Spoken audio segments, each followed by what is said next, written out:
అబ్రహాము విశ్వాస వీరుడు అనే హెబ్రీ పత్రిక 11వ అధ్యాయంలో మనం గమనిస్తాం. విశ్వాస వీరుల జాబితా హెబ్రీ పత్రిక 11వ అధ్యాయంలో మనం చూస్తాం. దానికి పైన ఉన్నవాడు అబ్రహాం. మరి అబ్రహాముకు మనము కుమారులము అని చెప్పబడింది. అబ్రహాము దేవుని నమ్మెను, అది అతనికి నీతిగా ఎంచబడెను అనే 15వ అధ్యాయం 6వ వచనంలో మనం చూస్తాం. అది బేసిక్ గా తనకు పుట్టబోయే యేసుక్రీస్తు ప్రభువుని గురించి చెప్పినట్టుగా మనం గమనిస్తాం. సరే, ఈ యొక్క 15వ అధ్యాయంలో లేదా ఇంకా 14వ అధ్యాయంలో మనం గమనించినట్టయితే అబ్రహాం గారు ఇక్కడ నుండి ఊరు అనే ప్రాంతం నుండి బయలుదేరినప్పటి నుండి ఆయన ఎలా ముందుకు సాగాడు అనే దాని విషయంలో మనం కొద్దిగా గమనించగలిగితే, అబ్రహాం గారు మరి దేవుని వాగ్దానం పొందాడు. ఆ సత్యాన్ని మనము అపోస్తల కార్యం 7వ అధ్యాయంలో గమనిస్తాం. తర్వాత ఆదికాండము 12వ అధ్యాయంలో గమనిస్తాం. కానీ బయలుదేరింది మాత్రము 11వ అధ్యాయంలో. మరి అబ్రహాము తండ్రి అయిన తెరహుతో ఆ బృందంతో కలిసి బయలుదేరారు. మరి ఒక ప్రాంతంకి వచ్చారు. దాన్ని తర్వాత వాళ్ళ కుమారుని బట్టి హారాను అని పిలిచారు. హారాను దాకా వచ్చిన తర్వాత దేవుడు మాట్లాడడం మానేశాడు. సో ఊరు నుండి హారాను వరకు వాళ్ళు వచ్చారు. ఎందుకు మాట్లాడడం మానేశాడు? అబ్రహాము ఆధ్వర్యంలో మరి అబ్రహాము శారా మాత్రంలే రావాల్సింది. కానీ అబ్రహాం ఏం చేశాడు? తండ్రికి చెప్పాడు. ఆ తండ్రి ఏం చేశాడు? అందరినీ వెంటేసుకొని వచ్చాడు. కాబట్టి హారాను వరకు వచ్చేదాకా దేవుడు మాట్లాడలేదు. తెరహు చనిపోయిన తర్వాత దేవుడు మాట్లాడడం మొదలెట్టాడు. అది సత్యం.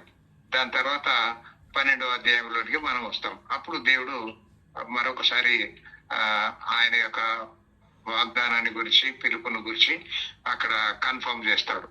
ఈ యొక్క సత్యము మరి ఫస్ట్ అకరెన్స్ అనేది ఇక్కడ కనబడ్డా అది మాత్రము మనకు హిస్టరీలో కనబడక మరి స్టెఫెన్ సాక్ష్యంలో కనబడుద్ది.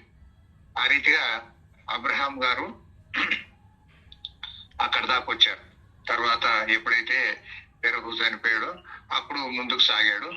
అక్కడ నుండి మరి యెరూషలేం ప్రాంతంలో ఉన్న కనాను ప్రాంతంలోనికి ఆయన వచ్చాడు. అక్కడికి వచ్చిన తర్వాత ఆయన వస్తా లోతును కూడా తీసుకొని వచ్చాడు. లోతును తీసుకురావడం కూడా దేవుని చిత్తంలో ఏం లేదు. కాబట్టి లోతును కూడా దేవుడు సెపరేట్ చేయాల్సి వచ్చింది. మనం గమనించగలిగినట్టయితే ఒక 6 సందర్భాల్లో అబ్రహాం గారు దేవుడు అనే విషయంలో ఎట్లా దేవునికి అబ్రహాంకు మధ్యలో వ్యవహారం కొనసాగింది అనేది మనం గమనించగలిగితే, ఇదంతా కూడా ఒక 6 సందర్భాల్లో అబ్రహాం గారు దేవుడు, మరి దేవుడు ఎలా పిలిచాడు, అబ్రహాం గారు ఎలా లోబడ్డారు, మరి వాళ్ళిద్దరి మధ్యలో ఉన్న ఈ యొక్క వ్యవహారము లేదా విశ్వాస జీవితము అనే దాని విషయంలో గమనించినట్టయితే, అబ్రహాం గారు ఇంటిని వదిలిపెట్టమంటే ఇంటిని వదిలేశాడు. కానీ తన బంధువులను వాళ్ళందరినీ వదిలిపెట్టమంటే వదిలిపెట్టలేదు. సో ఇట్లాంటివన్నీ జరిగినాయి అన్నమాట. సో ఒక 6 సందర్భాలని మనము ఈ సందర్భంగా గమనిస్తాం. ఈ 6 సందర్భాలు కూడా అబ్రహాంకు వచ్చిన పరీక్ష లాంటివి. ప్రతి పరీక్ష వెనుక కూడా ఒక బహుమానము లేదా మేలు అనేది అబ్రహాంకు జరుగుతా ఉంది అనే యొక్క సత్యాల్ని మనము ఈ యొక్క 6 సందర్భాల్లో గమనిస్తాం. మొట్టమొదటిది, ఆయన గృహాన్ని, ఊరును, వాటన్నిటిని వదిలేశాడు. రెండవది, మరి తన యొక్క బంధువర్గంను వదిలేశాడు. తర్వాత దేవుడు తనకు ఏమి ఇయ్యనై ఉన్నాడు అనే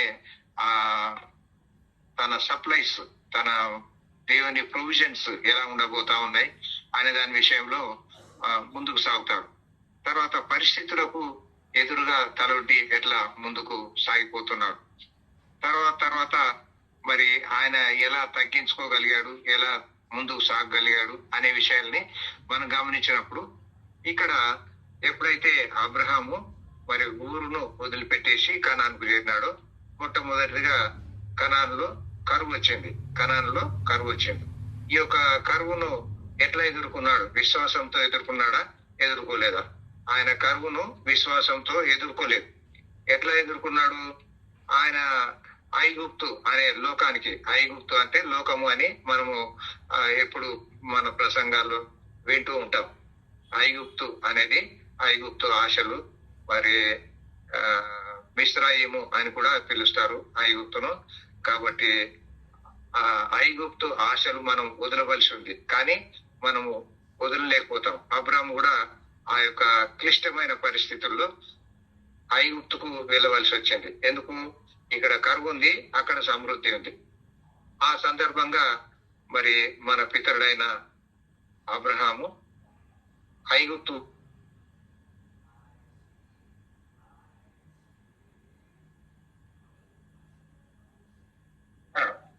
ఆయన అట్లా సాధించడం మూలన మరి ఆయన కొంత నష్టపోయినట్టు మనం చూస్తాం.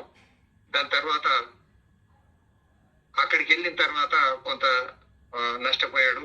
మరి అక్కడ నుండి ఒక హాగర్ను తీసుకొని వచ్చాడు. హాగర్ను తీసుకురావడం అనేది దేవుని చిత్తంలో లేదు, కానీ అక్కడ జరిగింది మాత్రము హాగర్ను తీసుకొని వచ్చాడు. తర్వాత కనానుకు వచ్చిన తర్వాత అక్కడ కనాన్లో లోతుకు మరి అబ్రహాంకు జరిగిన సందర్భాలు రెండవదిగా మనం చూస్తాం. అక్కడ వారి యొక్క కలహాలు, దాని వలన లోతు వేరైపోవలసి వచ్చింది. వాస్తవంగా మరి లోతు నేను నీతో ఉంటాను బాబాయ్ అనాల్సింది, కానీ లోతు అనలేకపోయాడు. దేవుని చిత్తం ఏంటంటే ఒక్కొక్కలను అబ్రహాము నుండి వేరు చేస్తా ఉన్నాడు. ఎందుకనంటే అబ్రహాముతో మాత్రమే దేవుడు నిబంధన చేశాడు, అబ్రహాంతో మాత్రమే కొనసాగాలని దేవుడు కూడా అనుకుంటున్నాడు. కాబట్టి అబ్రహాంతోనే దేవుని వ్యవహారం ముందుకు సాగుద్ది. అందుకని మరి ఈ యొక్క లోతుతో సెపరేట్ అవ్వాల్సి వచ్చింది. కాబట్టి రెండవదిగా ఈ యొక్క కలహము, మరి సెపరేషన్ అనే దాని విషయంలో అబ్రహాము ముందుకు సాగుతాడు. తర్వాత అబ్రహాముకు దేవుడు ఎక్కువ ఆశీర్వాదం ఇస్తాడు. మూడవదిగా మరి సొదొమ రాజు వాళ్ళందరూ పట్టబడినప్పుడు మరి అబ్రహాంకు ఆ విషయం తెలుసుద్ది. తెలిసిన తర్వాత అబ్రహాం వెళ్ళి వాళ్ళను విడిపించుకుంటాడు, లోతును విడిపించుకుంటాడు. మరి మూడవదిగా మనము ఆ సందర్భంలో మెల్కీసెదెకు ఏ రీతిగా వచ్చి అబ్రహామును దర్శిస్తాడు.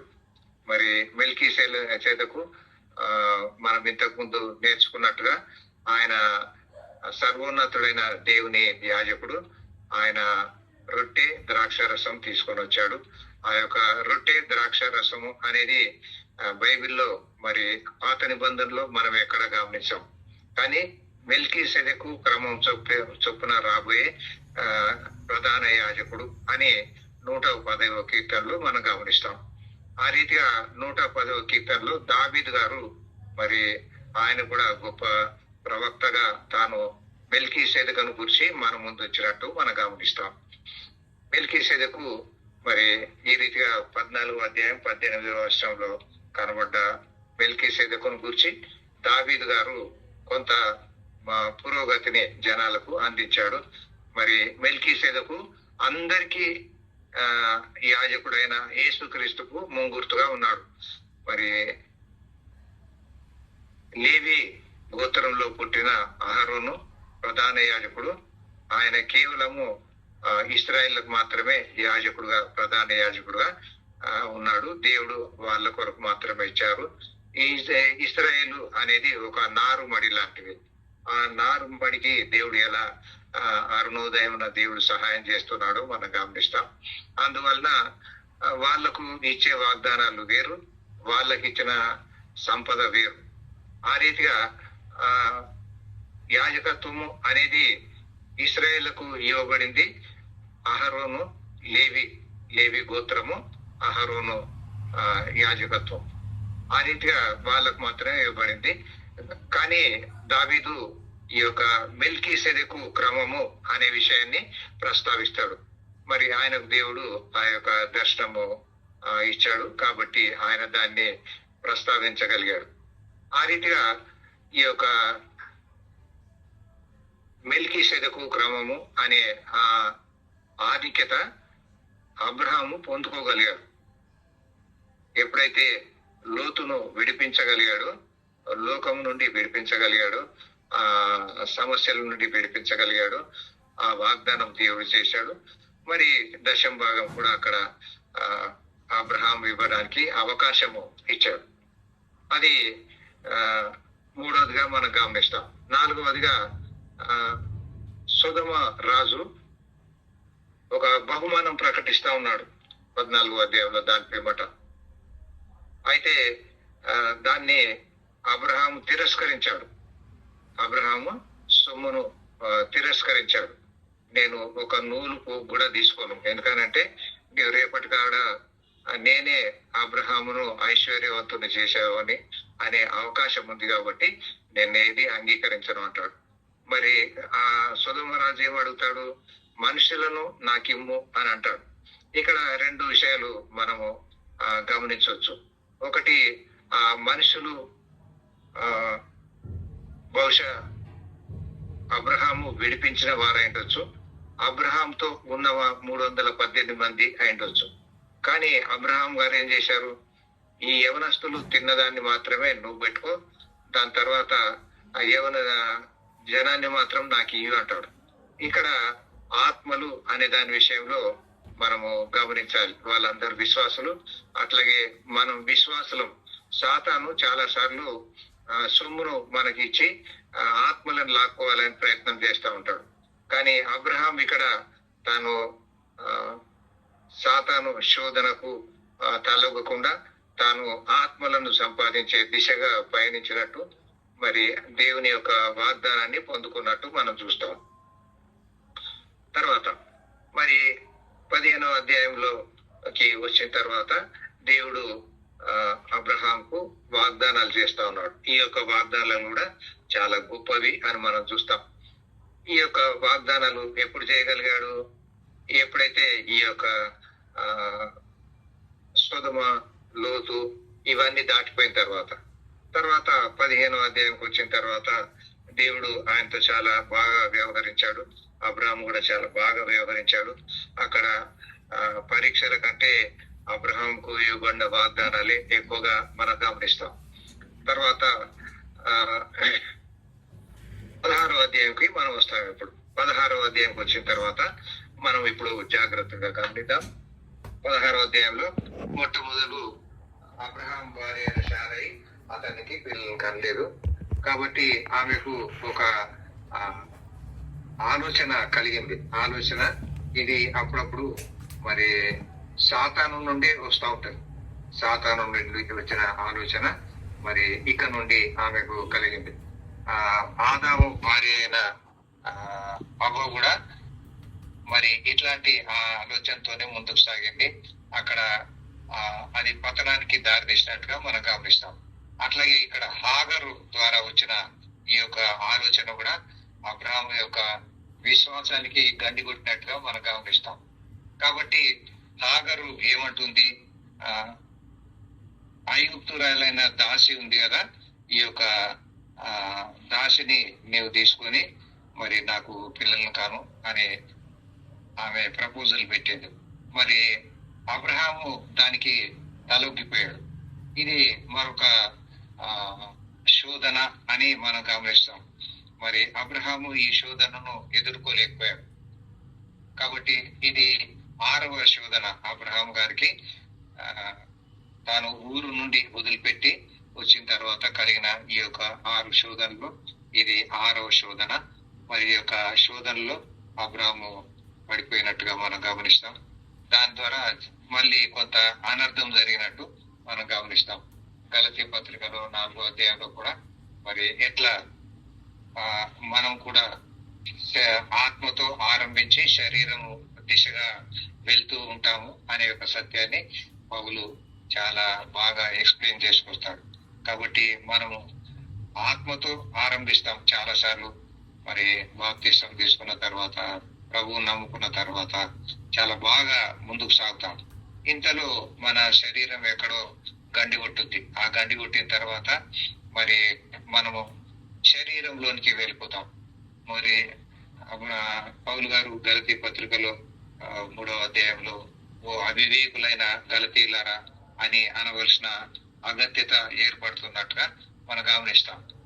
సరే, ఇక్కడ ఈ యొక్క శారయి మరి దాసితో పోము, మరి ఒకవేళ ఆమె వల్ల నాకు సంతానం కలగవలసనని అబ్రాహాము గారితో చెప్పింది. అబ్రాహాము ఆ మాట విన్నాడు. అబ్రాహాము ఆ మాట వినడం అనేది ఆయన ఆ యొక్క శోధన ఎదుర్కోలేకపోయాడు, శోధనలో పడిపోయాడు అనే దాన్ని బట్టి మనం గమనిస్తాం. మరి అప్పటికి ఎంతకాలం అయింది? దేవుడు అబ్రాహామును పిలిచినప్పుడు అబ్రాహాంకు 75 సంవత్సరాలు. మరి కనానుకు చేరిపోయిన టైం కల్లా 3వ వచనం గమనించినట్లయితే, కాబట్టి అబ్రాహాము కనాను దేశంలో 10 ఏళ్ళు కాపురం ఉన్న తర్వాత అబ్రాహాం భార్య అయిన శారయి తన దాసి అయిన హాగరు అను ఐగుప్తురాలను తీసుకుని తన పెనువిటి అయిన అబ్రాహామునకు భార్యగా ఉండునట్లు అతనికి ఇచ్చాడు. మరి సాధారణంగా అక్కడ ఉన్న అప్పటి కాలపు పద్ధతులు ఏంటంటే, ఒకవేళ భార్య పిల్లల్ని కానలేదంటే దాసి లేదా ఉపపత్ని వాడుకుంటూ ఉంటారు. ఆ యొక్క పద్ధతి అక్కడ ఉండేది అని బైబిల్ పండితులు అంటూ ఉంటారు.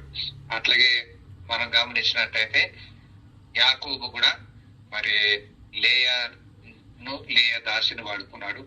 మరి రాహేలు దాసిని కూడా వాడుకున్నట్టుగా మనం గమనిస్తాం. దేవుడు దానికి ఎక్కువ అబ్జెక్షన్ ఏం చేయలేదు. ఇక్కడ కూడా ఏం చేసినట్టుగా కనబడలేదు. కానీ మరి అది ఒక నష్టానికి దారి తీసింది. మంచి విశ్వాసి అయిన అబ్రాహాము మరి ఒక భార్య మాట విని పొరపాట్లో పడిపోయాడు. ఆదాము కూడా భార్య ఇచ్చిన ఆ యొక్క ఆ పండును తిని పొరపాట్లో పడిపోయాడు. అది గొప్ప పొరపాటు అనేది మనం గమనిస్తాం.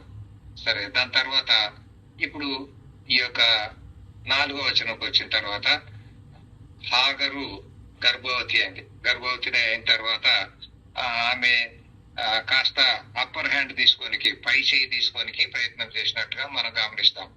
మరి సాధారణంగా అట్లా జరగకూడదు, కానీ ఇక్కడ జరిగింది. అది దేవునికి కూడా నచ్చలేదు.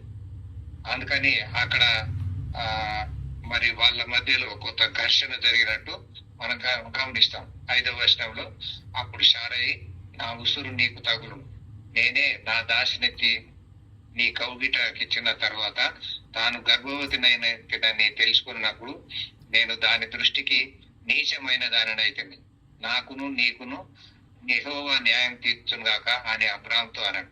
అప్పటిదాకా మరి ఎప్పుడు కూడా ఈ యొక్క శారా మరి ఇటువంటి మాటలు పలకలేదు. కానీ ఇప్పుడు ఆమె గుర్తుకొచ్చింది దేవుడు అనే విషయాన్ని. మరి ఎందుకంటే అబ్రాహాము గారు దేవుణ్ణి ప్రగాఢంగా నమ్మాడు. మరి ఇటువంటి సందర్భాలు మన జీవితాల్లో కూడా మనకు ఎదురవుతూ ఉంటాయి. మనము ఎప్పుడైతే పర్ఫెక్ట్ బిలీవర్స్ గా కొనసాగుతుంటామో, ఎదుటి వాళ్ళు నువ్వు దేవుణ్ణి నమ్ముకున్నావు కదా అనే ఒక సవాలు వేస్తూ ఉంటారు. అట్లాగే ఇక్కడ మరి శారయి కూడా ఒక సవాలుతో కూడిన విషయాన్ని ప్రస్తావించింది. మరి అబ్రాహాము అక్కడ ఏం చేయలేకపోయాడు. అందుకు అబ్రాహాము, ఇదిగో నీ దాసి నీ చేతిలో ఉన్నది, నీ మనిషి వచ్చినట్లు దాన్ని చేయమని శారయితో చెప్పాను. శారయి దాన్ని శ్రమ పెట్టినందున ఆ యుద్ధ నుండి అది పారిపోగా, మరి అప్పుడు ఈ యొక్క శారయి శ్రమ పెట్టడం అనేది, మరి హాగరు పారిపోవడం అనేది జరిగినట్టుగా మనం గమనిస్తాం. ఇక్కడ 7వ వచనం ఒక చాలా ప్రాముఖ్యమైన వచనంగా మనం గమనిస్తాం. ఇది ఒక నీటి బుగ్గ. 7వ వచనం చూడండి. యెహోవా దూత అరణ్యంలో నీటి బుగ్గ యుద్ధ అనగా షూరు మార్గంలో బుగ్గ యుద్ధ ఆమెను కనుగొని. యెహోవా దూత అంటే మనం పాత నిబంధనలో ఎక్కువ సార్లు యెహోవా దూత అని గమనిస్తూ ఉంటాం. యెహోవా దూత అంటే యేసుక్రీస్తు ప్రభు అనే విషయాన్ని మరొక్కసారి మనం జ్ఞాపకం చేసుకుందాం. యెహోవా దూత అనగానే యేసుక్రీస్తు ప్రభువే. కాబట్టి యెహోవా దూత అరణ్యంలో నీటి బుగ్గ యొద్ద అనగా షూరు మార్గంలో బుగ్గ యొద్ద ఆమెను కనుగొని, చాలా చాలా గొప్ప సంగతి. ఈ నీటి బుగ్గ అంటే నీటి ఊట అనుకుందాం. నీటి ఊట లేదా నీటి పాయింట్, వాటర్ పాయింట్ అనేది మనం చూస్తాం. మరి నీరు అనేది వాక్యానికి సాదృశ్యం. నీరు అనేది వాక్యానికి సాదృశ్యం. చాలా సార్లు మనము గొప్ప గొప్ప భక్తులను, ఒక మోషేను, ఒక ఇట్లాంటి ఫైనల్ గా యేసుక్రీస్తు ప్రభువును కూడా మరి యోహాను సువార్త 4వ అధ్యాయంలో ఆ యొక్క యాకోబు బావి దగ్గర మనం చూస్తాం. మరి బావి అనేది, నీరు అనేది మనము ఈ రీతిగా గమనించినప్పుడు అక్కడ ప్రభువును కూడా మనం చూసినప్పుడు ప్రభు సంధించే మార్గము వాక్యం. యోహాను సువార్త 1వ అధ్యాయం 1 నుండి 2 వచనాలు గమనించే వాక్యము దేవుడై ఉండేను, ఆ వాక్యము దేవుని వద్ద ఉండేను. మరి ఆ వాక్యానికి ఎంత పవర్ ఉందో మనం ఆ మొదటి 2 వచనాల్లో గమనించగలుగుతాం. ఆ రీతిగా ఈ యొక్క యెహోవా దూత అక్కడ కనబడ్డాడు. కనబడిన తర్వాత ఆయన పిలుస్తా ఉన్నాడు. ఆమెను కనుగొని శారయి దాసి అయిన హాగరు ఎక్కడి నుండి వస్తుంది దేవునికి తెలుసు, కానీ అడుగుతా ఉంటాడు. దేవుడు మనల్ని కూడా అడుగుతా ఉంటాడు. మరి అడిగినప్పుడు మనం ఏం జవాబు చెప్తాం? జవాబు చెప్తాం. మరి చాలా సార్లు భక్తులను దేవుడు బైబిల్లో ప్రశ్నించినట్టుగా మనం చూస్తాం. మరి ఆయా సందర్భాల్లో మనల్ని కూడా దేవుడు ప్రశ్నిస్తాడు. ఎక్కడి నుండి వచ్చినావు, ఎక్కడికి వెళ్తున్నావు, ఏం చేస్తున్నావు అనే సందర్భంలో మనము ప్రభు దగ్గర ఉన్నది ఉన్నట్టుగా చెప్పడము మనకు ఆశీర్వాదకరము అనే ఒక విషయాన్ని మనం గుర్తుపెట్టుకుందాం. మరి ఇక్కడ ఈ యొక్క శారయి దాసివైన హాగరు ఎక్కడి నుండి వస్తవి, ఎక్కడికి వెళ్తున్నావు అని అడిగినందుకు అది నా యజమానురాలైన శారయి యొద్ద నుండి పారిపోతున్నారు. చాలా చక్కగా చెప్పింది. అప్పుడు యెహోవా దూత నీ యజమాని వాళ్ళ యొద్దకు తిరిగి వెళ్ళి ఆమె చేతి క్రింద అణిగి ఉండుమని దానితో చెప్పాను. ఇక్కడ యేసు ప్రభు లేదా యెహోవా దూత కూడా చాలా చక్కగా ప్రశ్నకు జవాబు చెప్పింది. దానికి యెహోవా దూతగా యేసు ప్రభు కూడా నువ్వు చేయాల్సిన పని ఏంటి అనేది చెప్పాడు. మన జీవితాల్లో కూడా ఇది చాలా ప్రాముఖ్యమైన అంశము అనేది మనం గమనిద్దాం. మరి చాలా సందర్భాల్లో మరి ఇటువంటి శోధనలు వచ్చినప్పుడు మరి ఎవరు ఎట్లా మాట్లాడుతూ ఉంటారు? మరి ఆదామును దేవుడు అడుగుతా ఉన్నాడు, ఆదామా ఏం చేశావు? మరి నువ్వు ఇచ్చిన భార్య ఇట్లా చేసింది అని అంటున్నాడు. మరి మనం ఏం చేస్తాం? అట్లా ఒకటి మనం గమనించినట్టయితే మరి ఒక శోధన వచ్చినప్పుడు మరి దేవుడు నెక్స్ట్ ప్రశ్న అడుగుతాడు. మన శోధనలో పడిపోయాక ఎందుకు ఇలా జరిగింది, ఏమైంది అని అడుగుతాడు. లేదా మనకు దేవుడు ఇచ్చిన ఆధిక్యత ఏదైతే ఉందో ఆ ఆధిక్యతను మనం సరి అయిన రీతిగా వాడుకుంటున్నామా, వాడుకోవట్లేదా అనేది చాలా ప్రాముఖ్యమైన విషయం. ఈ యొక్క 2-3 విషయాలు మనం గమనించినట్టయితే ఎలీషా గారికి ఆ దుప్పటి అనేది వచ్చింది. ఏలియా గారి దుప్పటి ఆయనకు వచ్చింది. మరి ఏలియా గారి దుప్పటి రాగానే మరి ఆయన చక్కగా ముందుకు సాగిపోయాడు. యోర్దాన్ నది దగ్గరకు వచ్చాడు. యోర్దాన్ దగ్గర దాన్ని వాడాల్సి వచ్చింది. ఒకవేళ వాడకపోతే ఎలా ఉంటది, వాడితే ఎలా ఉంటది? ఆయన చక్కగా దాన్ని వాడాడు కాబట్టి ఆయన ముందు 2 అంతల ఆశీర్వాదంతో వెళ్ళాడు. మరి ఏలియా కనబడితే ఏంటి, కనబడకపోతే ఏంటి అనేది మనం గమనిస్తాం. ఏలియా కనబడ్డా, ఏలియా దుప్పటి వచ్చినా ఒకటే అనే విషయాన్ని మనం గమనిస్తాం. కాబట్టి దాన్ని ఎలీషా వాడుకున్నాడు, ఆశీర్వాదం పొందాడు. అలాగే సొలొమోను గారిని మనము గమనించినట్టయితే సొలొమోను దేవునికి ప్రార్థించాడు.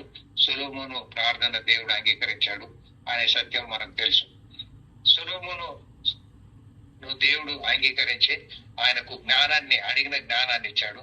మరి ఎంబడే 2 స్త్రీలు మరి వాళ్ళ చిన్న అబ్బాయి విషయంలో గొడవపడి సొలొమోను దగ్గరకు వచ్చారు. ఆయన జ్ఞానము అనే తాళపు చెవిని వాడుకున్నాడు. మూడవదిగా యేసు ప్రభు మరి పరిశుద్ధాత్మ దేవుడు పావురం రూపంలో యేసయ్య మీదికి దిగొచ్చాడు. వెంటనే పరిశుద్ధాత్మ దేవుడు మరి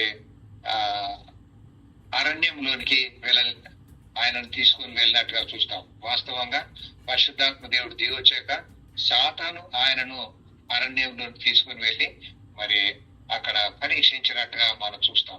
ఈ రీతిగా మనకు దేవుని బలము, దేవుని యొక్క ఆత్మ వచ్చినప్పుడు మనము విశ్వసించడం వలన మనము బహుమానాలు పొందుతూ ఉంటాం.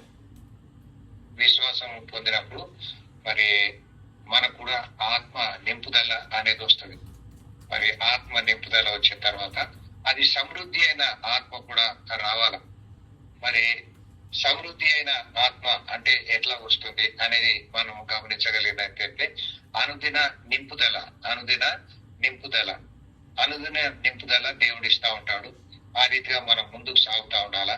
ఒకవేళ సాగలేకపోతే అనుదిన ఆహారం మాకు దయచేయమని ప్రార్థించినట్టుగా మనము ప్రార్థించలేదు, మనం కనిపెట్టలేదు, మనం పొందుకోలేదు అన్నమాట. అంటే మన సొంత మార్గంలో మనం వెళ్ళిపోతున్నాము అన్నమాట.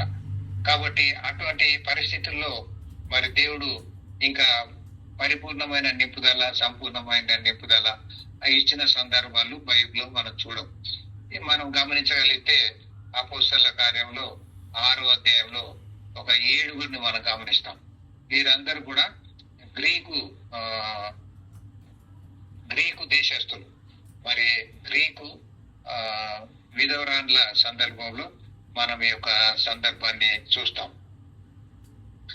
వాళ్ళు పరిశుద్ధాత్మ పూర్ణులు అని చెప్పబడింది. ఆ రీతిగా వాళ్ళు పరిశుద్ధాత్మను సంపూర్ణంగా పొందుకోగలిగారు. స్టెఫెను గురించి మనకు తెలుసు, ఫిలిప్పును గురించి మనకు తెలుసు. వాళ్ళు ఎంత సంపూర్ణమైన ఆత్మతో నింపబడ్డారో మనం గమనిస్తాం. అంతగా నింపబడ్డారు కాబట్టి వాళ్ళు మరి గొప్ప పనులు చేయగలిగారు. ఆ రీతిగా ఇక్కడ ఎలీషా గాని, సొలొమోను గాని, యేసయ్య గాని మనం సందర్భాలు తీసుకున్నప్పుడు నిజంగానే అక్కడ వాళ్ళకు ఎంత నింపుదల ఉంది, దాన్ని ఎట్లా వాడుకున్నారు అనేది మనం చూసినాం. మరి దాన్ని మనం కూడా ఆ రీతిగా వాడుకోగలిగితే మనకు కూడా దేవుడు గొప్ప మేలు ఇస్తాడు, మనల్ని వాడుకుంటాడు. మనము ఈ వాడుకోవడం అంటూ మొదలు పెట్టగానే మనం సెపరేషన్ అనేది దేవుని కృపలో, దేవుని చిత్తంలో ఉంది అని గమనించి మనము లోకం నుండి వేరై మరి ప్రభు తట్టు సాగాల. ఇంకా మనం కొంచెం లోకము, కొంచెము ప్రభు అన్నట్టుగా వెళ్తూ ఉన్నప్పుడు మరి ప్రభు ఎక్కువగా పనిచేయలేకపోతాడు. అబ్రహాం గారి జీవితంలో కూడా అలాగే జరిగినట్టు మనం చూస్తాం. లోకము నుండి, ఊరు దగ్గర నుండి వేరుగా అంటే మరి చుట్టాలను అందరినీ వేసుకొని వచ్చాడు. మరి తండ్రి చనిపోయేంత వరకు దేవుడు ఆయనతో మాట్లాడలేదు. ఇలాగే జరుగుతుంది అనమాట. అట్లాగే మరి అబ్రహాం జీవితంలో ఇక్కడ జరిగింది అలా జరిగినట్టుగా మనం గమనించగలుగుతాం. సరే, ఇక్కడ ఈ యొక్క యెహోవా దూత ఈ యొక్క షారైకి చెప్పినప్పుడు షారై వెనక్కి వెళ్తున్నట్టు అక్కడ మనం గమనిస్తాం. తర్వాత యెహోవా దూత హాగరుకు కూడా కొంత వాగ్దానం ఇచ్చినట్టుగా మనము గమనిస్తాం. ఎప్పుడు ఈ యొక్క ఆధిక్యత వస్తుంది? 9వ వచనం. అప్పుడు యెహోవా దూత నీ యజమానురాలి యొద్దకు తిరిగి వెళ్ళి ఆమె చేతి క్రింద అణిగి ఉండుమని దాంతో చెప్పాను. సాధారణంగా ఈ బిలీవర్స్ కూడా చాలా సార్లు అణిగి ఉండడం అనేది వాళ్ళు నేర్చుకోరు. మరి లోకంలో మనకు కొంత నష్టము, కష్టము, ఇరుకు, ఇబ్బంది ఏర్పడ్డా గానీ మనము అణిగి మెనిగి ఉండాలి, దేవుని గాని లోకానికి గాని. ఎందుకంటే యజమానులు కూడా దేవుడు ఇచ్చిన యజమానులే, మనం పైన ఉన్న అధికారులు కూడా దేవుడు ఇచ్చిన అధికారులే. కాబట్టి ఈ యొక్క దాసికి ఈమెను దాసి అని మనం ఉన్నాం. సారీ ఎందుకనంటే ఈ యొక్క హాగరు దాసి. మనం కూడా యేసు ప్రభు లెక్కలో మొట్టమొదలు మనం ప్రభువు నమ్ముకున్న తర్వాత శిష్యులమవుతాం, తర్వాత దాసులమవుతాం, తర్వాత మళ్ళీ మనం చూస్తూ ఉంటాం. ఆ రీతిగా ఈమె దాసి కాబట్టి మనం కూడా దాసులం. మరి కృత నిబంధన వ్యవహారంలో పౌలు క్రీస్తు దాసుడను అని అంటాడు. కానీ వాస్తవంగా ఒరిజినల్ ట్రాన్స్లేషన్ లో దాసుడు అని అన్నప్పుడు బానిస అనే మాట ప్రయోగించినట్టు మనం గమనిస్తాం. బానిసకి దాసునికి తేడా ఏంటంటే బానిస తన జ్ఞానాన్ని వాడకూడదు, తన తెలివిని వాడి యజమానికి సలహాలు ఇవ్వకూడదు, వాళ్ళు చెప్పిన మాట విని అణిగి ఉండాల్సిందే. అట్లా మరి పౌలు గారు కూడా ఉన్నట్టుగా మనం గమనిస్తాం. సరే, ఇక్కడ ఈ యొక్క దాసి ఎలా అణిగి ఉండాలో మరి యెహోవా దూత అయిన యేసుక్రీస్తు ప్రభు ఇన్స్ట్రక్షన్స్ ఇచ్చినట్టుగా మనం గమనిస్తాం. 10వ వచనం, మరియు యెహోవా దూత మూడోసారి నీ సంతానమును, ఇప్పుడు వాగ్దానం వస్తా ఉంది, నీ సంతానమును నిశ్చయముగా విస్తరింపజేశాను. మరి ఇట్లా చెప్పగలిగింది తండ్రి అయిన దేవుడు, కుమారుడైన దేవుడు మాత్రమే. మరియు యెహోవా దూత నీ సంతానమును నిశ్చయముగా విస్తరింపజేసేదను, అది లెక్కింప వీలు లేనంతగా విస్తారమవునని దాంతో చెప్పాం. నిజమే, అది యేసు ప్రభు కాబట్టి ఆ వాగ్దానం ఇచ్చాడు. నిజంగానే ఈ యొక్క దాసి సంతానం ఎంత విస్తారమైందో మనం గమనిస్తాం. 11వ వచనం, మరియు యెహోవా దూత నాలుగోసారి, ఇదిగో యెహోవా నీ మొర వినెను, యెహోవా నీ మొరను వినెను, నీవు గర్భవతి అయి ఉన్నావు, నీవు కుమారుని కని అతనికి ఇష్మాయేలు అను పేరు పెట్టుదు. ఇది చాలా గ్రేట్. ఇది కూడా ఒక వాగ్దానం లాంటిది. ఎందుకనంటే సాధారణంగా నీవు కుమారుని అంటావు, ఆయనకు సో పేరు పెడతావు అని అనడం అనేది ఒక గొప్ప వాగ్దానం. ఆమె ఇక్కడ అణిగిమణిగి ఉంటే ఇది ఒక రకమైన ఆజ్ఞ, మరి షరతులతో కూడిన ఆజ్ఞ అనేది మనం గుర్తుపెట్టుకుందాం. నీవు నీ దేశమందు దీర్ఘాయుష్మంతుడు అన్నట్లు నీ తల్లిని నీ తండ్రిని సన్మానించుము. ఒక రకంగా చెప్పాలంటే అది గౌరవపూర్వకంగానే ఉంటది. కానీ ఈ రోజుల్లో కొంతమంది తల్లిదండ్రులను గౌరవించడం అనేది చేయలేకపోతా ఉన్నారు. అది వాస్తవంగా మనం గౌరవించాలి. మనం గౌరవిస్తేనే మనకు ఆశీర్వాదం వస్తుంది, వాగ్దానం వస్తుంది, నెరవేర్పు ఉంటుంది. మరి ఇక్కడ కూడా ఈ యొక్క హాగరు మరి మొర వింటుంది కాబట్టి, హాగరు మొర వినపడింది కాబట్టి దేవుడు యెహోవా దూత రీతిగా వచ్చాడు. మరి ఆయన వాగ్దానాలు ఇస్తాను 4 సార్లు మాట్లాడాడు.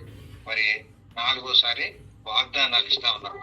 మరి ఇక్కడ ఏమంటున్నాడు, ఇష్మాయేలు అని పేరు పెట్టుతూ.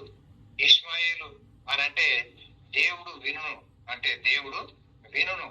అంటే వినే దేవుడు, చూచే దేవుడు, మాట్లాడే దేవుడు, వాగ్దానం ఇచ్చే దేవుడు, వాగ్దానం నెరవేర్చే దేవుడు అని మన దేవునికి ఉన్న ఈ యొక్క ఆధిక్యతలు. మరి ఆయన చాలా గొప్పవాడు, యెహోవా దేవుడు చాలా గొప్పవాడు.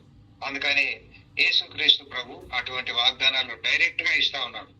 నేను తండ్రియును ఏకమై ఉన్నామని మీరు ఎరగరా అంటాడు. కాబట్టి యెహోవా దూత అయినా, యెహోవా అయినా, యేసుక్రీస్తు ప్రభు అయినా అంతా ఒకటే.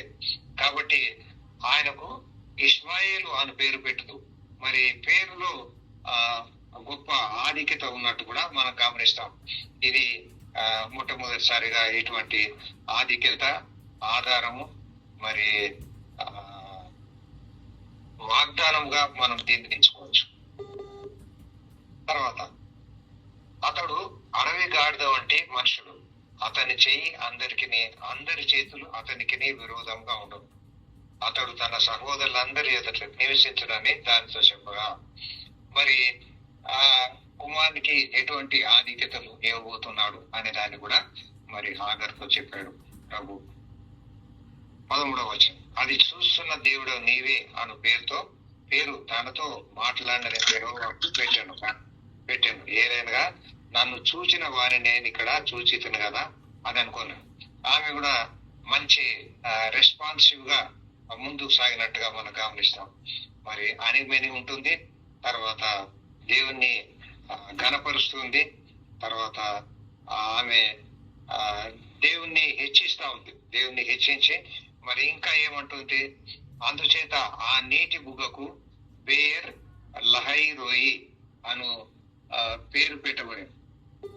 మరి ఆ నీటి బుగ్గకు ఒక పేరును కూడా మనం గమనిస్తున్నాం. సూచుతున్న సజీవుని బావి అనే పేరు పెట్టబడినట్టుగా మనం చూస్తున్నాం. ఈ రీతిగా మరి ఈ యొక్క హాగరు వాగ్దానం పొందింది, దీవెన పొందింది. మరి కుమారుని విషయంలో ఆమె మేలు ఆశీర్వాదం పొందబోతుంది. మరి కుమార్ని కని ఆయన పేరు పెట్టబోతుంది. దేవుడిచ్చిన పేరు అది. మరి యేసుక్రీస్తు ప్రభుకు దరిదాపుగా ఎట్లా ఆధిక్యతలు ఉండబోతున్నాయి యోహాను బాప్తిస్మం ఇచ్చేవారికి ఎలాంటి ఆధిక్యతలు ఉండబోతున్నాయి అనేది ఎట్లా చెప్పబడిందో అట్లా ఈమె కూడా దేవుడు మరి ఒక దాసి అయినంత మాత్రాన తక్కువ చేయకుండా దేవుడు ఆమెను హెచ్చించినట్టుగా మనం గమనిస్తాం. సాధారణంగా యజమానికి దాసునికి ఉండే ఆధిక్యతలు వేరువేరుగా మనము చూపిస్తూ ఉంటాం. కానీ దేవుడు మాత్రము అట్లాంటివి చేయకుండా మరి హాగర్ను గణపరిచాడు. ఎందుకు? హాగరు దేవుని గణపరిచింది కాబట్టి నీవు నేను కూడా మనము దేవుని గణపరచాల. మనం యజమానులను కూడా మనం గణపరచాలి. మన పైన ఉన్న అధికారులను కూడా మనం గణపరచాలి.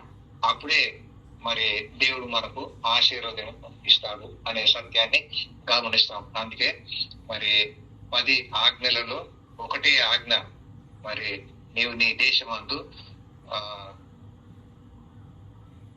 దీర్ఘాయుష్మంతుడు ఉన్నట్లు నీ తల్లిని నీ తండ్రిని సన్మానించుము అని చెప్పబడింది. చాలా గ్రేట్. మరి మిగతా ఆజ్ఞలన్నీ కూడా ఆజ్ఞలు, నువ్వు ఇది చెయ్యి అన్నాడే గాని ఇక్కడ మాత్రము నీ తల్లిదండ్రులను నీవు గౌరవిస్తే నీవు నీ దేశమంతు దీర్ఘాయుష్మంతుడు అవుతావు అని చెప్తున్నాడు. అంటే ఇది భూ సంబంధమైన ఆశీర్వాదం, భూ సంబంధమైన ఆజ్ఞ, భూ సంబంధమైన ఆశీర్వాదం. మనము మత్తయి సువార్త 5వ అధ్యాయంలో యేసయ్య ధన్యతలు పలుకుతూ ఉన్నట్టు గమనిస్తాం. ప్రతి ధన్యత కూడా ఒక షరతు అనేది ఉంది. మరి షరతులు లేకుండా ఒక్క ధన్యత కూడా లేదు అని మనం గమనిస్తాం. ప్రతి ధన్యతకు ఒక షరతు ఉంది. మరి ఏ ధన్యత కూడా షరతు లేకుండా మనం చూస్తాం. మరి మనము మన హృదయంలో నమ్మకంగా ఉండగలిగితేనే ఇవన్నీ మనకు సంక్రమిస్తాయి అనేది కూడా మనం గమనిస్తూ ఉంటాం. 1-2 ఇది మనం చదువుకుందాం. అప్పుడు మనకు ఎలాంటి ధన్యతలు దేవుడు ఆత్మ విషయమై దీనిలైన వారు ధన్యుడు, పరలోక రాజ్యము వారికి. దుఃఖపడు వారు ధన్యులు, వారు ఓదార్చబడదు. సాత్వికులు ధన్యులు, వారు భూలోకమును స్వతంత్రించుకొందురు. నీతి కొరకు ఆకలి తప్పులు గల వారు ధన్యులు, వారు తృప్తిపరచబడుదురు. కనికరం గల వారు ధన్యులు, వారు కనికరం పొందుదురు. హృదయ శుద్ధి గల వారు ధన్యులు, వారు దేవుని చూచెదరు. సమాధాన పరచువారు ధన్యులు, వారు దేవుని కుమారులను పడుతురు. నీతి నిమిత్తం హింసింపబడి వారు ధన్యులు, పరలోక రాజ్యము వారికి. మరి నా నిమిత్తము జనులు మిమ్మల్ని నిందించి హింసించి మీ మీద అబద్ధంగా చెడ్డ మాటలు పలుకున్నప్పుడు మీరు ధన్యులు. సంతోషించి ఆనందించుడి, పరలోకమందు మీ ఫలము అధికమగును. ఇలాగున వారు మీకు పూర్వమందు విన ప్రవక్తలను హింసించరు. మరి ఇటువంటి ధన్యతలను మనము ఎప్పుడు కూడా మర్చిపోకూడదు. మరి 9 చదివాను నేను ఇప్పుడు. మరి ఈ యొక్క 9 ధన్యతలు కూడా ఒక షరతుతో కూడినవి. 10 ఆజ్ఞలలో 9 ఆజ్ఞలే, కానీ షరతుతో కూడిన ఆజ్ఞ ఒకటే. ఆ ఒక్క ఆజ్ఞను మనం ఇక్కడ రిఫ్లెక్ట్ చేయగలిగితే ఇవి కూడా 10 అయిపోతాయి మనకి. ఆ రీతిగా దేవుడు నిజంగానే ఒక లోటు అనే దాన్ని మనకు పాత నిబంధనలు వచ్చి కొత్త నిబంధనలు తీసుకొచ్చాడు. మరి అట్లాగే పాత నిబంధనకు కృత నిబంధన జోడించాడు అనే సత్యాన్ని మనం గమనిస్తాం. తర్వాత 15వ వచనం. తర్వాత హాగరు అబ్రామునకు కుమారును కనెను. హాగరు అబ్రామునకు కుమారుని కనెను. అబ్రాము హాగరు కనిన తన కుమారునికి ఇష్మాయేలును పేరు పెట్టారు. అంటే వాళ్ళిద్దరి మధ్యలో ఆ యొక్క సంభాషణ కొనసాగిందన్నమాట. అందుకని హాగరు చెప్పిన పేరును అబ్రాము కన్ఫర్మ్ గా ఆ కుమారునికి పెట్టినట్టు మనం గమనిస్తాం. సాధారణంగా ఈ యొక్క అంశాల విషయంలో కొన్నిసార్లు మన పితరులు చాలా బాగా వ్యవహరించినట్టు మనం చూస్తుంటాం. కొన్నిసార్లు ఏ పక్షము ప్రధాన పక్షమైన మరి ప్రతిపక్షంలో ఉన్న పక్షమైన కానీ దానికి వ్యతిరేకంగా నడిచినప్పుడు ఎలా ఉంటది అనే ఒక సత్యాన్ని కూడా మనము 21వ అధ్యాయంలో మనం చూద్దాం. ఆదికాండము 21వ అధ్యాయంలో మరి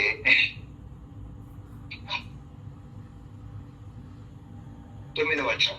అప్పుడు అబ్రామునకు ఐగుప్తురాలైన హాగరు కనిన కుమారుడు పరిహసించుట శారా చూచి, ఈ దాసిని దీని కుమారుని వెలగొట్టుము. ఈ దాసి కుమారుడు నా కుమారుడైన ఇస్సాకుతో వారసుడై ఉండడని అబ్రాముతో అన్నాడు. ఇక్కడ హాగరు బాగానే వ్యవహరించింది, కానీ హాగరు కుమారుడైన ఇష్మాయేలు సరైన రీతిగా వ్యవహరించలేకపోయాడు. కాబట్టి మళ్ళీ శారా కోపం వచ్చింది. మరి శారా అబ్రామునకు కనిన ఆ యొక్క ఇష్మాయేలును మరి వాళ్ళ తల్లి అయిన హాగరును వెలుగొట్టుమని చెప్తుంది. మరి అప్పుడు తిరిగి అబ్రాహం గారికి బాధ కలుగజేసినట్టుగా మనం చూస్తాం. కానీ దేవుడు మాత్రము ఇంకా ఆ విషయాన్ని మనం చదువుదాం. చూడండి 10వ వచనం. ఈ దాసిని దాని కుమారుని వెలగొట్టు. ఈ దాసి కుమారుడు నా కుమారుడైన ఇస్సాకుతో వారసుడైనడని అబ్రాముతో అనను. అతని కుమారుని బట్టి ఆ మాట అబ్రామునకు మిక్కిలి దుఃఖం కలుగజేశాను. అయితే దేవుడు ఈ చిన్నవాడిని బట్టి నీ దాసిని బట్టి నువ్వు దుఃఖపడవద్దు. శారా నీతో చెప్పు ప్రతి విషయంలో ఆమె మాట విను. ఇస్సాకు వలన అయినదియే నీ సంతానం అనబడి. దేవుడు కూడా ఆ మాట ఒప్పుకున్నాడు. ఇది చాలా గ్రేట్. ఎందుకంటే దేవుడు ఒక స్త్రీ మాట వినడము లేదా అబ్రాం భార్య శారై మాట వినడము అనేది చాలా గ్రేట్. ఎందుకంటే వాగ్దానము పొందినవాడు ఇస్సాకు. కాబట్టి ఆయన ప్రక్కన ఒక ఇష్మాయిలు ఉండడం అనేది దేవుని చిత్తంలో లేదు. మనం ఇందాక అనుకున్నాం, మరి అబ్రాం ప్రక్కన శారై ఉండాలి, అంటే లోతు ఉండకూడదు. అట్లాగే ఇక్కడ ఇస్సాకు ప్రక్కన ఇష్మాయిలు ఉండేది దేవుని చిత్తం లేదు. మరి ఈ యొక్క విషయాలను మనం గమనించినట్టయితే గలతీ పత్రికలో అబ్రాం విషయంలో, శారా విషయంలో, అబ్రాం విషయంలో, హాగరు విషయంలో, మరి హాగరు శారా విషయంలో మరి రీజనింగ్ చేసి పౌలు గారు ఎలా మాట్లాడతాడు అని గమనించినప్పుడు దాసే, మరి యజమానురాలే. మరి దాసి కుమారుడు యజమాని కుమారుడు ఒక లెవెల్లో ఉండరు అని చూపిస్తా ఉన్నాడు. మరి శరీరము ఆత్మ అనే దాని విషయంలో ఈ యొక్క ప్రస్తావన జరిగినట్టు మనం గమనిస్తాం. అందుకే ఇస్సాకు వలన అయినది నీ సంతానం అనవాడు. ఆయనను ఈ దాసి కుమారుడు నీ సంతానమే కనుక అతన్ని కూడా ఒక జనముగా చేసేదనని అబ్రాముతో చెప్పాడు. దేవుడు మరి దాసి జనమును కూడా మరి టేకప్ చేసినట్టుగా మనం చూస్తాం. దేవుడు వాళ్ళని ఏం తక్కువ చేయలేదు. వాళ్ళకు కూడా మరి దాదాపు 12 మంది రాజులను ఇచ్చినట్టు మనము తర్వాత గమనిస్తాం. వాళ్ళని ఏం నష్టపరచలేదు, మరి వాళ్ళని ఏం ప్రక్కకు పూర్తిగా తోసేయలేదు. కాబట్టి అబ్రామును ఆదరణ పూర్వకంగా హెచ్చరించాడు, హెచ్చించాడు. తర్వాత ఆయనను ఈ దాసి కుమారుడు నీ సంతానమే కనుక అతన్ని కూడా ఒక జనముగా చేసేదనని అబ్రాముతో చెప్పాను. కాబట్టి తెల్లవారినప్పుడు అబ్రాము లేచి ఆహారమును నీళ్ల తిత్తిని తీసుకొని ఆ పిల్లవాడితో కూడా హాగరునకు అప్పగించి ఆమె భుజం మీద వాటిని పెట్టి ఆమెను పంపించి వేశాను. ఈ యొక్క రీతిగా మరి అబ్రాము చాలా చక్కగా వ్యవహరించినట్టుగా మనం చూస్తాం. తర్వాత ఈ యొక్క విషయాలు పౌలు గారు చాలా చక్కగా ఎక్స్ప్లెయిన్ చేస్తాడు గలతీ పత్రికలు. దాన్ని కూడా మనం అనుబంధంగా చదివి గమనించినట్టయితే ఈ యొక్క అబ్రాము హాగరు అనే విషయాన్ని ఈ యొక్క 16 వచనాల్లో 16వ అధ్యాయం 16 వచనాలు అనేది ఎట్లా ఉందో మనం గమనించాం. చివరి 2 వచనాలు చదువుకుందాం. తర్వాత హాగరు అబ్రామునకు కుమారుని కనను. అబ్రాము హాగరు కన్న తన కుమారునికి ఇష్మాయిల్ అని పేరు పెట్టాడు. హాగరు అబ్రామునకు ఇష్మాయిల్ కన్నప్పుడు అబ్రాము 86 ఏండ్ల వాడు. మరి అబ్రాము ఇప్పుడు 75 ఏళ్లకు పిలువబడ్డాడు. ఇంకా ఆయనకు 86 ఏండ్లకు ఈ యొక్క ఇష్మాయిల్ జన్మించాడు. తర్వాత అంటే ఒక 15 సంవత్సరాలు ప్రొబేషన్ లో ఉండిపోయాడు అనమాట. అబ్రామ్ గారు 15 సంవత్సరాలు దరిదాపు ప్రొబేషన్ లో ఉండిపోయాడు. ఆయన దాన్ని సక్సెస్ఫుల్ గా కంప్లీట్ చేయలేకపోయాడు. కాబట్టి మరొక 10 సంవత్సరాలు ఆయన నిరీక్షించాల్సి వచ్చింది. కాబట్టి 10 సంవత్సరాల తర్వాత ఇస్సాకు పుట్టాడు. దేవుని స్తోత్రం.